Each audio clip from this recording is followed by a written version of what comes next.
मैं ये मतलब समझना चाहती हूँ कि ये जो नैरेटिव्स और ये जो विजुअल्स हमारे पास है, हमने कुंभ में आईआईटी बाबा को हाइप दे दिया, जहाँ पे इतने बड़े-बड़े नागा साधु और इतने बड़े-बड़े अघोरी वहाँ पे साधना कर रहे थे, हम वो दिखाना भूल गए। हमने किसी प्रकार का कोई यज्ञ साधना नहीं दिखाई, हमने किसी प्रकार की कोई प्रक्रिया नहीं दिखाई, हमने कुंभ स्नान नहीं दिखाए।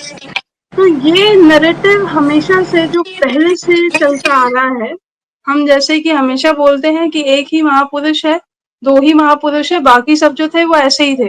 लेकिन आज जब हम भारत मेरे साथ के द्वारा यात्रा कर रहे हैं, तो हम देख रहे हैं कि कितने ऐसे महापुरुष थे जिनके मंदिर भी है, बाकायदा लोग पूजा भी करते हैं, उनके कुल देवता भी, वो किसी के कुल देवता भी है किसी समाज के, और वो उनके होने के प्रमाण भी है।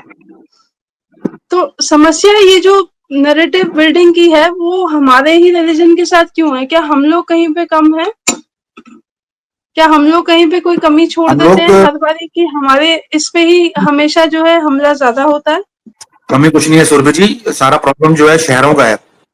आप देखिए, जो अभी भी आप अगर गांव में जाओगे, किसी भी गांव में चले जाओ आप, वहां पर आज भी परंपराएं हैं, वहां आज भी हुँ, रिचुअल्स मनाए जाते हैं, फैमिली, हुँ, ज्वाइंट फैमिली एक साथ रहती है।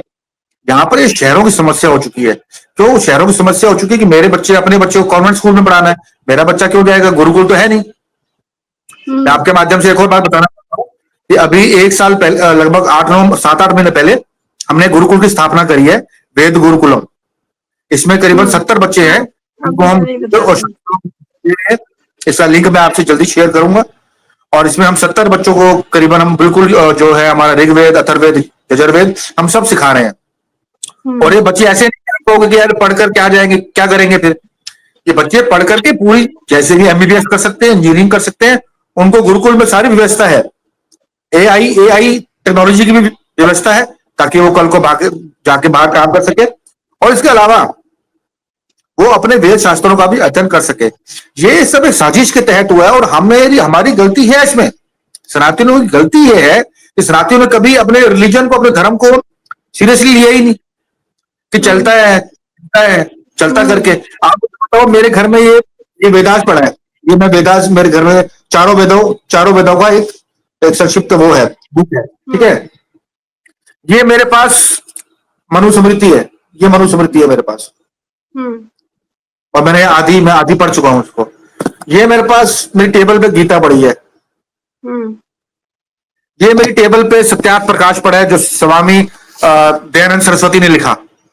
हुँ, आप अपने बच्चों हुँ, को, हमने गलती क्या करी है कि हमने ना खुद पढ़ा है और ना अपने बच्चों को ही शिक्षा दी है आगे। हुँ, और इसलिए आज अखिलेश यादव जैसा जो धूर्त है, मैं धूर्त कहूंगा उनको, जो कहता है कि मनुस्मृति को हटा दिया जाए। इनको जूते मारना चाहिए। हमारे सनातनियों को जाकर जूता मारना चाहिए। तुम्हारी हिम्मत कैसी हुई? तुम कुरान के खिलाफ ये बोल के दिखाओ। हुँ, कुरान को फेंक देना चाहिए, बाइबल को फेंक हुँ, देना चाहिए, उठा के जूता मारना चाहिए इनके गाल पे। और हम लोग सह लेते हैं, हम लोग चुपचाप सुन लेते हैं। मेरे पास हम कोई भी लोग ऐसा अदर वीडियो आता है, ओटीटी का वीडियो आता है, तो मैं उसको बिल्कुल डांट देता हूं कि भैया आगे से मत भेजिए मेरे को ऐसा वीडियो। तो जब तक ये भावनाएं हमारे मन में नहीं आएंगी, सनातनी जब तक ऐसे नहीं होंगे कि भैया, एक मेरा हिंदू सनातनी भाई है, उसने मुझे ईद पे हैप्पी ईद बोल दिया। मैंने कहा भाई, ना तू मुसलमान ना मैं मुसलमान, तो काहे की ईद? मुझे मुसलमान कोई हैप्पी ईद बोले तो मुझे समझ भी आती है। या तू हिंदू, मैं हिंदू, तू काहेगा मुझे हैप्पी ईद कह रहे? तेरा मेरा क्या लेना देना? तो लोगों को समझाने की आवश्यकता भी है। हमारा फर्ज बनता है कि हम खुद समझाएं सनातनियों को, क्योंकि सनातनियों का वाकई में बेड़ा गर्क हो, मानसिक रूप से बेड़ा गर्क हो चुका है। हुँ, और ये धारणा है, जो भावना है, आप सोचिए, मैं अपनी अगर एक पिक्चर डाल दूं फेसबुक पे, अपनी पिक्चर घूमते हुए किसी पहाड़ पे, तो 200-300 लाइक आता है। और मैं हुँ, कुछ सनातन का मैसेज लिख दूं, मेरे फेसबुक पेज पे 6,000 लोग हैं।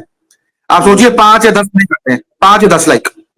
अगर मैं हुँ, सनातन के विषय में लिखता हूं, आपको तो मालूम ही है, मेरा ट्विटर और फेसबुक सारा सनातन के मैसेज से ही भरा हुआ है। मैं दिन के हुँ, रोज 3-4 लिखते ही लिखता हूं। अभी धर्मांतरण देख लो आप यार, हमारा धर्मांतरण क्यों हो रहा है भाई? क्रिश्चियन तो नहीं हुँ, बदल रहा, क्रिश्चियन तो नहीं कर रहा धर्मांतरण, मुसलमान तो हुँ, नहीं कर रहा धर्मांतरण। हमारी लड़कियों को क्या बीमारी बहुत बढ़ गई है? क्योंकि बेसिक नॉलेज नहीं। मैंने अभी कल अपने फेसबुक पे लिखा है कि जो लड़कियां आजकल तो आप देखेंगे कि 25-30 साल तक की शादी होती है लड़कियों की, जो लड़कियां हमारी बेटियां 25-30 साल तक एक घर में रहती हैं, हिंदू कल्चर को फॉलो करती हैं, वो 2 दिन में कैसे इस्लाम अपना लेती हैं? वो 2 दिन में कैसे इस्लाम को समझ जाती है?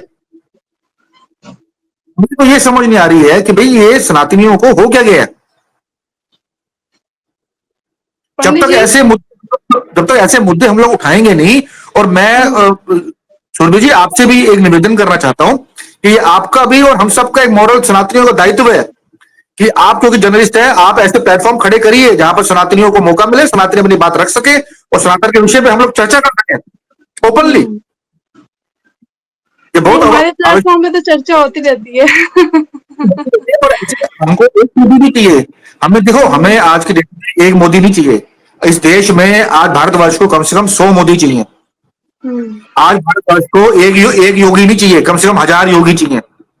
आज भारतवर्ष को एक सूर्य नहीं चाहिए, कम से कम 1 लाख सूर्य चाहिए। आज भारतवर्ष को एक एक अजय कौल नहीं चाहिए, 1 करोड़ अजय कौल चाहिए। तब जाके भारतवर्ष जो है अपनी लाइन पे आएगा, सनातन अपनी लाइन पे आएगा।